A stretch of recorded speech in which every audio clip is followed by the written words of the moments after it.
I either feel, oh, I'm stupid, I'm worthless, I'm horrible, or I feel it's your fault. I did everything right, but this guy came in and ruined my project. So I have all of this level of ignorance and suffering. So we talk about realizing I'm not the doer, that what I am is just a tool in God's hands. But as the questioner says, if I'm not the doer, then it means that I can't claim success or failure or blame. Well, that's true as far as the specific action goes. So I plant a seed. The seed sprouts into a beautiful tree. I cannot claim, because of me. I have no idea how to make a seed sprout. None of us does. Even the most brilliant gardener in the world. If that seed didn't have within it the intelligence to know how to sprout, if that seed didn't have within it the Shakti, the divine energy, to sprout, there is nothing we can do. You can plant it in the best soil, you can water it with the most beautiful water, shine the best sun on it. But none of us has the capacity to take a seed and actually, open it up and pull some sprouts out of it and keep stretching them until it becomes a tree, right? We'd kill it in a second. You'd render the seed utterly useless. So if it sprouts, cannot claim, I did it. Similarly, if I plant it in the right soil, I shine the right sun, I give it the right amount of water, but it doesn't sprout, again, not my failure. My favorite personal story about that is the story of when I moved from Palo Alto, where we had a beautiful backyard, and I had a nice backyard with different herbs growing, into San Francisco, where instead of a backyard, I had a windowsill garden. So you just had holes in your windowsill that you could put pots in. And I love to cook. Since I became a very staunch vegetarian at 15, I learned how to cook. And I loved growing basil and other sorts of herbs and things. And in Palo Alto, they sprouted, they grew, they were beautiful. Moved to San Francisco, and suddenly I cannot get my seeds to sprout. And I'm buying expensive, organic, good quality seeds, not sprouting, not sprouting, not sprouting. I'm trying over and over again. Weeks and weeks go by. And I start to really feel badly. Because, sometimes in life, especially when you're starting something new in a big way, the little things, you take them very personally. And so I had just embarked on a brand new phase of life, and here I couldn't even get my windowsill garden to sprout. Like I couldn't even get a few leaves of basil to grow. One day, I come home early from school. I was in a PhD program, and I come home early from school. Usually I got home only in the evenings. This day I got home early. And I saw that the cat we had adopted when we moved from Palo Alto to the city was in the pot of plants outside on the windowsill, in the pot, going like this with the dirt, throwing the dirt all over the side of the pot and all onto the ground. And suddenly I realized, of course, why my seeds weren't sprouting. Because my seeds were all over the ground. And what was left in the pot was only dirt. But of course, by the time I was coming in every evening, the cat was back inside, and it was just this mysterious plant that refused to sprout. And I love that story because for me, it symbolizes two pieces. Number one, how little is in our hands. You do the best you can. But there's so much in life that we don't have any control over.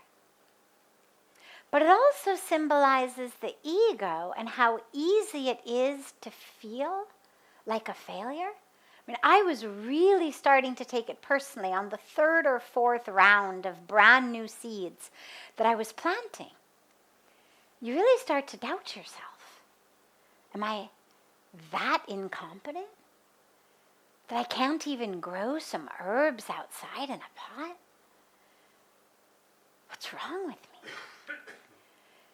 So when we realize that we're not the doer, it means it's my responsibility to plant my seeds, literal and metaphoric, to plant them in the right place, to plant them in the best soil that I can, to water them with the purest and best water, to make sure they've got the right amount of sun. That's what sincerity is called. And whether I'm actually growing herbs for my kitchen, or I'm running a company, or I'm running a country, or I'm going door to door raising money for a charity, or I'm doing anything in between, whatever I'm doing, I have to do it with sincerity. But I'm not the one who actually makes it sprout or not sprout, flower or not flower, succeed or fail. And when we take the question to a deeper level, though, as the questioner said, if I'm not the doer, I can't claim success or failure or blame. True, with regard to actual literal things. I may have prepared a fantastic project proposal, the best ever, perfect. But for whatever reason, my boss was in a bad mood, wanted to do something different, had it in for me, had it in for my assistant who brought it to her, had it in for whatever the proposal was about, had it in for proposals in general that day, whatever it was. Out of my control. But that's not the highest level of my doing. That's the level over which I have no control, because that is based on external factors. I have zero control of how the world, other people, the weather, the universe is going to respond to what I do. The doership that I absolutely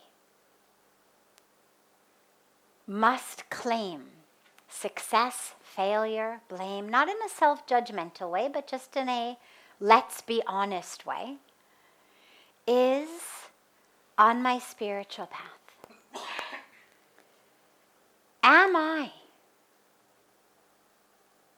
Am I stepping up to the plate of my life? Am I being the truest, realest, clearest me? Or am I putting on a show? Who is running my life? My highest truth? Love? Oneness? Humility? My consciousness? That peace in me that wells up and connects with children, with animals on the road, with homeless people on the road, with the waves of the ocean.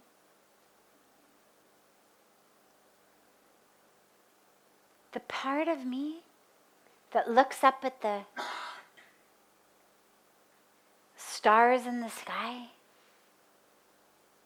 and realizes not only how tiny I am, but how everything I am, that has that simultaneous experience of, oh my God, I'm nothing, and oh my God, I'm everything.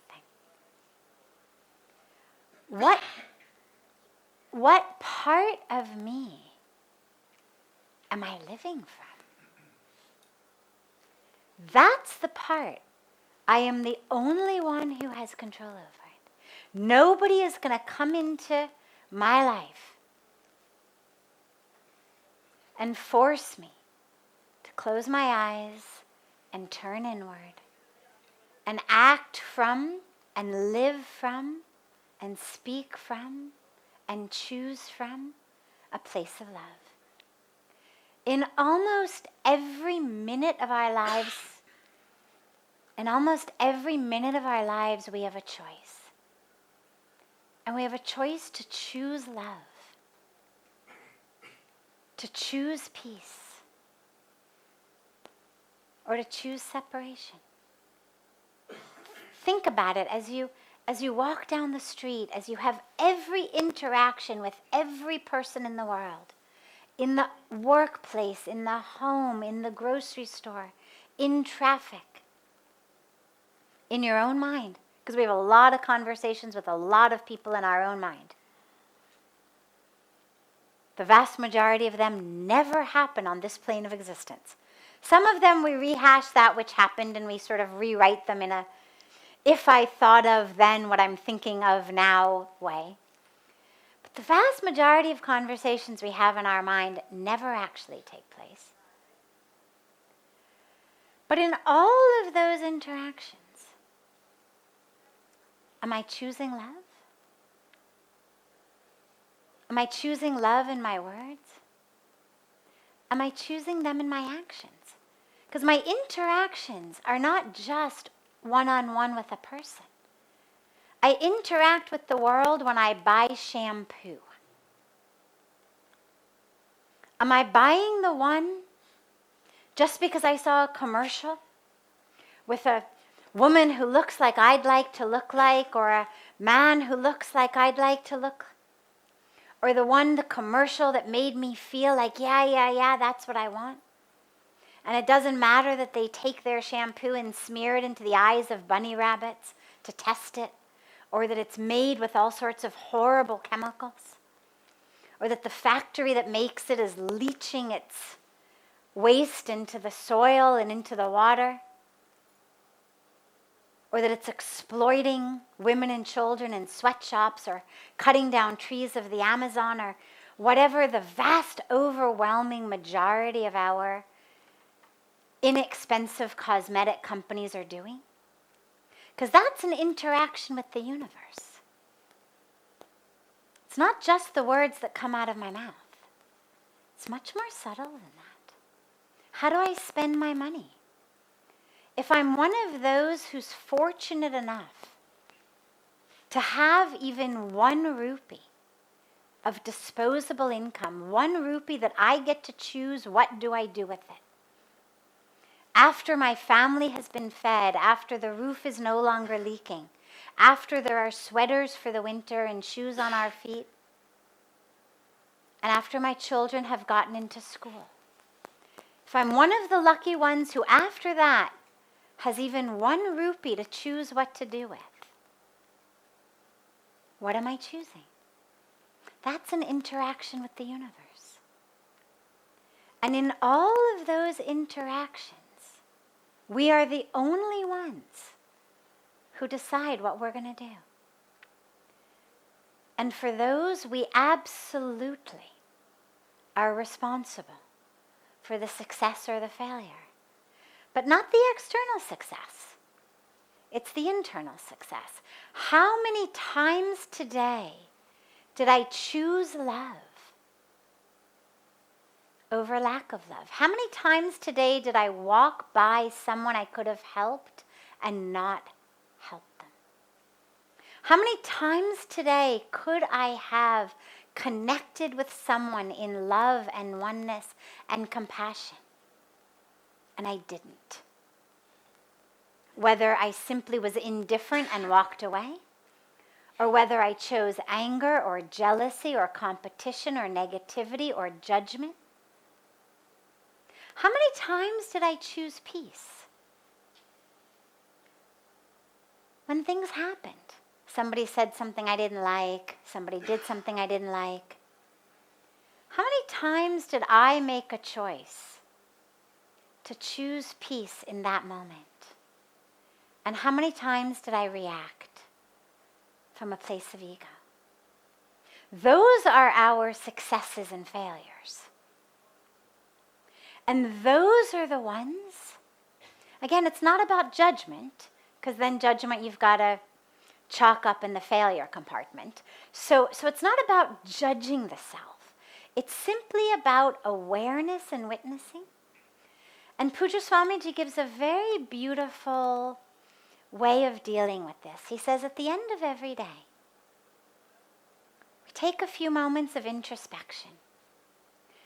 And we see what were our plus points and our minus points. How many times today did I act in love, in peace, whatever to me considers a plus point?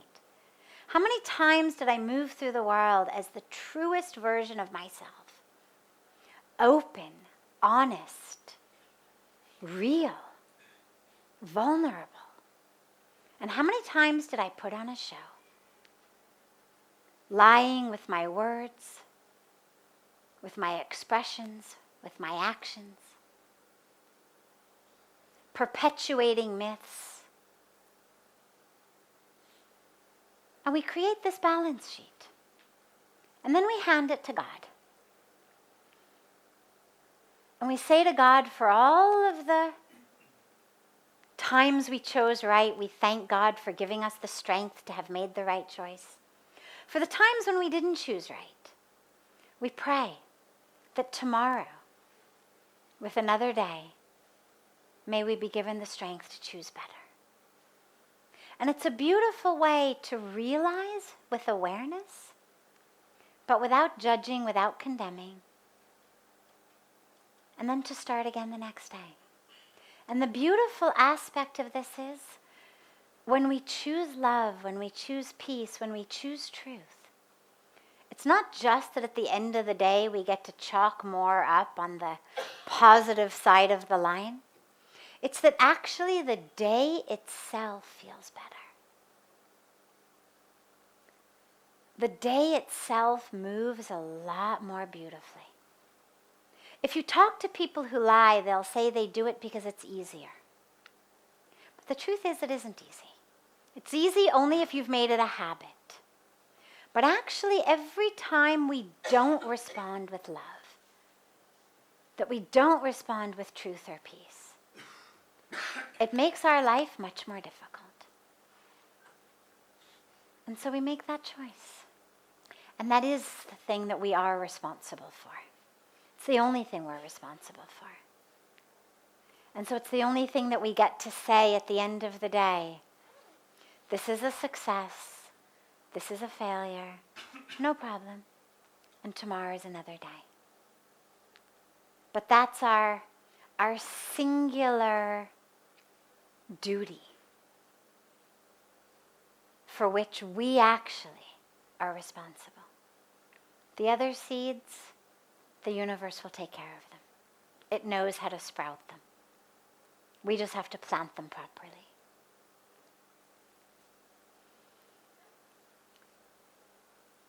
Before I take another question that's come in advance, I'm happy to open it up to any questions that anyone here may have.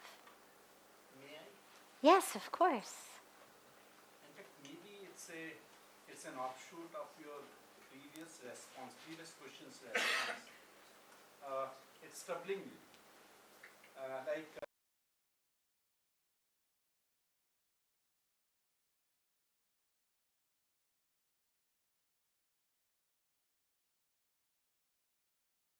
Good things to get rid of. love, Yes. purity, knowledge, power, those things. But every day, it's for quite some time, it's not happening. Happening maybe, I realize that, okay, I'm getting angry. Or I'm getting, those kind of bad things, the devils which are entering in myself. But maybe the improvement could be little, maybe very, very minor delta, not that much. So what's holding you back? Sorry? What's holding you back? Nothing is holding me back, but things are not happening. Well, okay. So he said, every day in my morning meditation, I pray to overcome certain things, my ego, my greed, desires, all of the things that we know we should be free of. And I pray to acquire love and peace and purity. But it's not happening at the rate that I'd like it to. So, first of all, that which you're looking to acquire is actually the truth of who you are. So it's not about acquiring it from outside. That is the truth of who you are. When we chant Purnamada, Purnamidam, Purnat, Purnamudachyate, Purnasya, Purnamadaya, Purnameva Vashishyate, right? You are Purn. We are Purn. It means infinite, full, whole, complete, divine. It's a beautiful mantra that reminds us that the capital T, the supreme that, is infinite.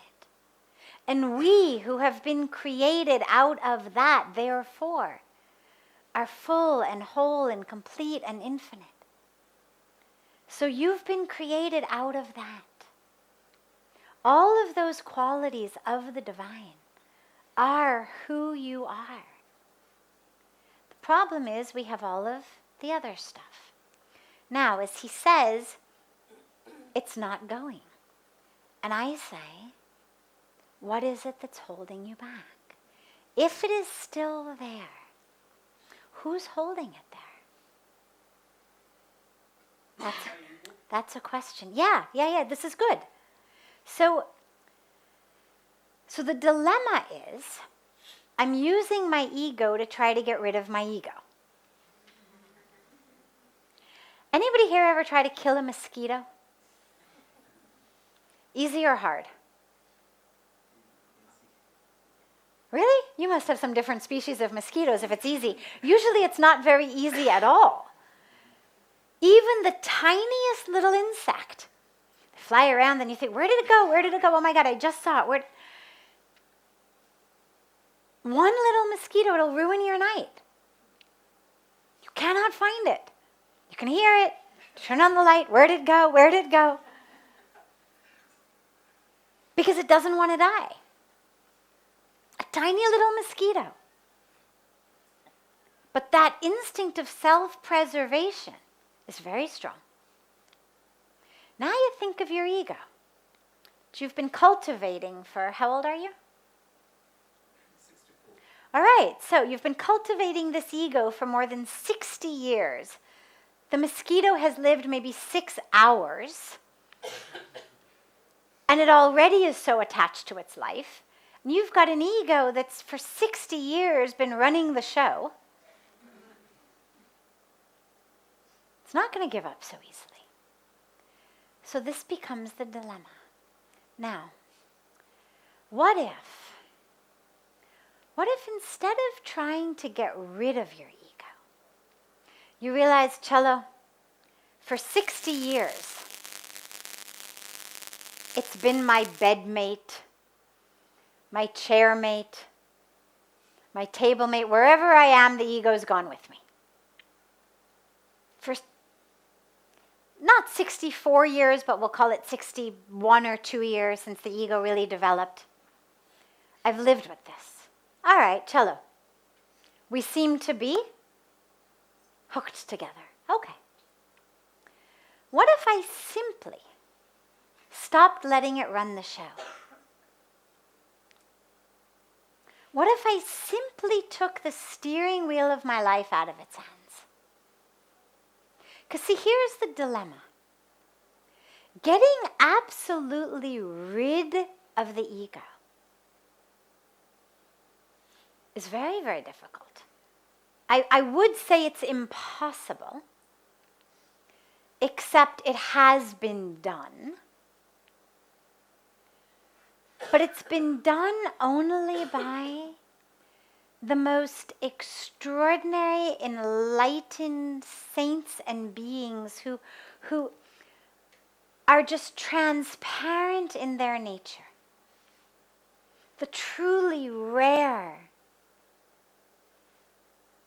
beings of light. But there's another option. Your choice is not either I have to become absolutely, fully enlightened, or I have to be stuck with this ego. There's another option.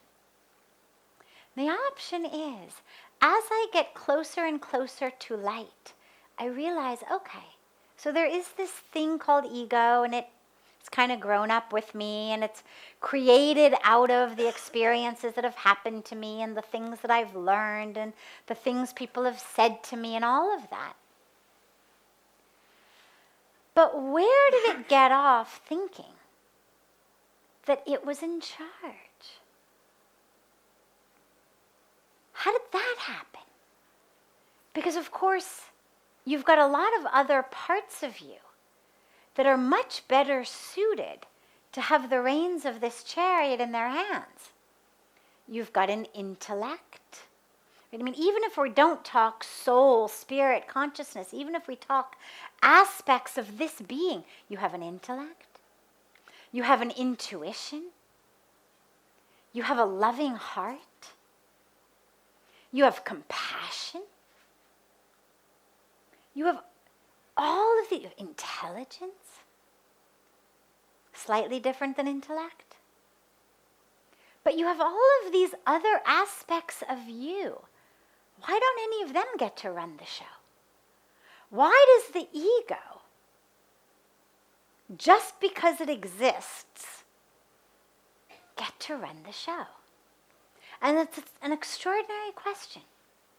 And the minute that you realize that actually we have an option to say, okay, I see you. I realize you've been here a long time. I realize that when I say in my morning meditation, today I'm going to get rid of my ego, I realize that you're there listening. Where would you be, right? I mean, I can't lock you in the bathroom while I do my morning meditation. If I'm sitting here, you're sitting here with me. So you can hear me say, I'm going to get rid of my ego today. And like the mosquito, you start plotting everything you're going to do to prevent me from annihilating you today. But if instead of that, we simply made a conscious choice that, yeah, I see you, I hear you, you are permitted to exist because my experience of self is able to be expansive enough that there is also room for the existence of an ego. I don't have to annihilate you. I just have to get you out of the driver's seat. I have to take the reins of my life out of your hands. And to decide, all right, from now on, my intuitive heart, my wisdom, my compassion, these are the places I'm going to go to give the reins for my life chariot. And so when I have to make a decision, even something as simple as the words that are going to come out of my mouth, I'm going to develop a practice of mindfulness that requires me to slow down in my life. It's a beautiful practice.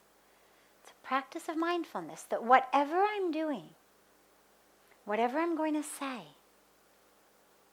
whatever I'm going to eat, whatever I'm going to do, as I move through the world, to ask myself, who's got the reins here?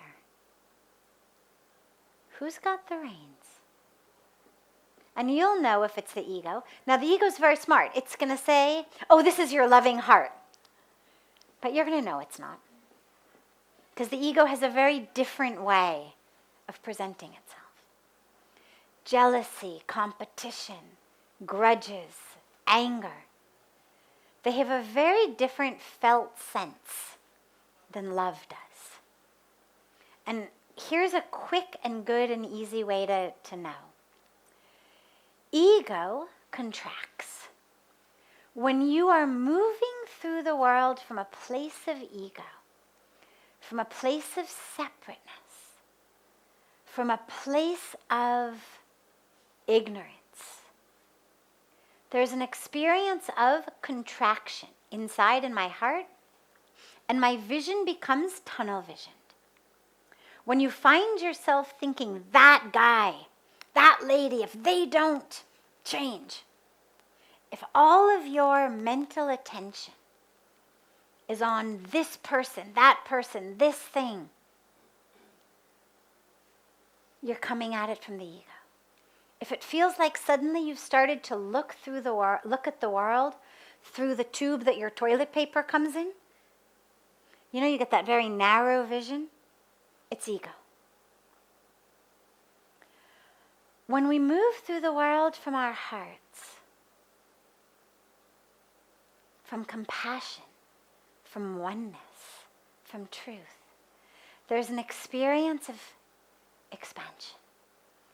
There's an experience of softness. And our vision expands. And you can literally feel it in your being. And so rather than making a decision every day, okay, today I'm going to annihilate these 5 people I've been living with for 60 years. Instead of that, focus on, okay, today, love, you've got the reins. And literally, as you move through the world, step by step, what does it feel like to walk from your meditation cushion into your kitchen in love? What does it feel like to eat breakfast in love? What does it feel like to walk out of the house and sit in the car and go to the office from a place of love? And you'll notice it every minute and every moment. How you interact with the people, how you think about the traffic, what news you're reading or things you're reading on your device. It impacts everything.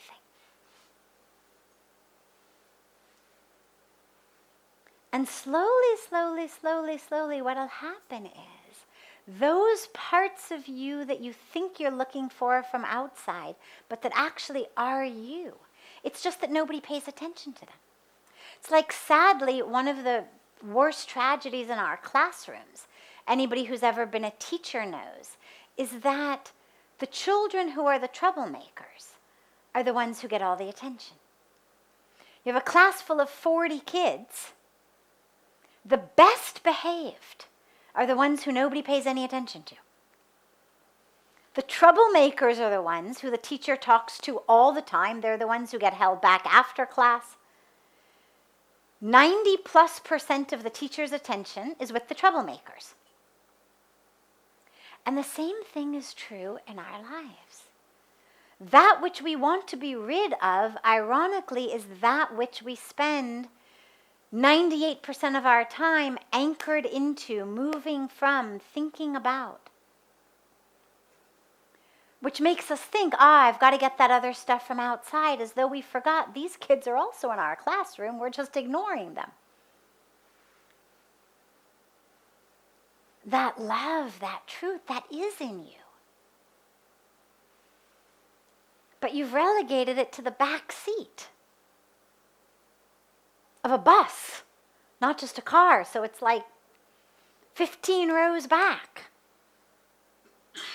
And this is the time now that you walk to the back of the bus and you say, okay, love, now you in the driver's seat. See what it feels like. And allow your meditation to follow you as you stand up from the cushion. In the same way that in your meditation, when your mind wanders, what do? You just bring it back, right? Mind wanders, you bring it back. It wanders, you bring it back. When your mind wanders, you don't say, oh, I guess my meditation is now over. You just bring it back. So in the same way as you move through the world, you do it from love every minute. And you'll lose it. You'll forget. You'll get distracted. You'll get busy. You'll react. And then you'll remember, oh, and you just bring it back. It's an open-eyed, moving through the world meditation. Then your meditation isn't only what you do on your cushion. It actually is that stays with you as you move through the world. But one last piece is, in your meditation, while your eyes are still closed, make sure that you touch that place of love within you. Make sure that whether you're using your breath, you're using a mantra, whatever you're using in your meditation, that you allow yourself to connect with that experience of love within you, so that you know what you're holding on to when you stand up. And if you can't feel love for God or love for yourself yet, don't worry. Think about someone you love. But think about someone you love as unconditionally as possible. So it shouldn't be the person who your love constantly is going up and down with. Think about the being who it's the easiest to love, for whom your love is the most unconditional. You love the essence of who they are, whatever they do or say. It doesn't matter because you just love them for love. If it takes that, just think about them and hold that experience of love and move through the world with it. It's just about strengthening the love sanskara and giving less power to the ego sanskara. That's all it is. Wonderful.